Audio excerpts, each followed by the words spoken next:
Day 10 to day 14 என்ன பண்ணேன் அப்படின்னு பார்த்தீங்கன்னா, இதில் ஒரு 2 நாள் வந்து மார்னிங் எந்திரிச்சு என்னால் படிக்க முடியல.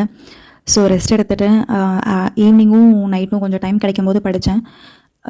இதில் வந்து சரி ஓகே இதுவரையும் படித்தது என்னென்ன படிச்சிருக்கேன் அப்படின்னு பார்த்தீங்கன்னா, இங்கிலீஷில் வந்து ஃப்ரேசல் வேர்ட்ஸு, கிராமர் டாபிக் ஒரு 3 டாபிக் முடிச்சிருக்கேன். அண்ட் தென் இங்கிலீஷில் வந்து ப்ரோஸ் அண்ட் போயம்ஸ் ஒரு ஒரு 50% கம்ப்ளீட் பண்ணேன். அண்ட் தென் வெராண்டா ரேஸில் வந்து ஐஎன்எம் அண்ட் ஹிஸ்ட்ரி வந்து ஃப்ரீ டெஸ்ட் பேட்ச் போட்டிருந்தாங்க. ஸோ அதுக்காண்டி ப்ரிப்பேர் பண்ணலாம் அப்படின்னு சொல்லி ப்ரிப்பேர் பண்ணியிருந்தேன்.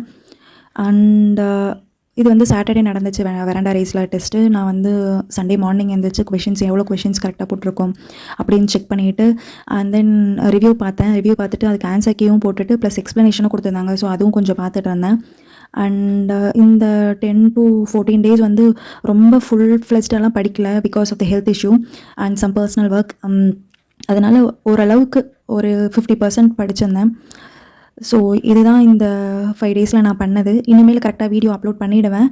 அண்ட் ஓகே, நாளையிலேருந்து கண்டிப்பாக டெய்லியுமே வீடியோ அப்லோட் பண்ணிவிடுவேன். அண்ட் தென் கரெக்டாக படிக்கலாம் அப்படின்ட்டு ஒரு பிளான் பண்ணியிருக்கேன். ஹெல்த் இஷ்யூ இருந்தாலும் கொஞ்சம் நேரம் ரெஸ்ட் எடுத்துகிட்டு நம்ம திருப்பி கம்பேக் கொடுத்து படிக்கணும் அப்படின்ற மாதிரி ஒரு யோசனையில் இருக்குது. ஸோ நீங்களும் நல்லா படிங்க, நல்லா ப்ரிப்பேர் பண்ணி ரிவிஷன் பண்ணுங்கள், டெஸ்ட் பேட்ச் போடுங்க. பாய்.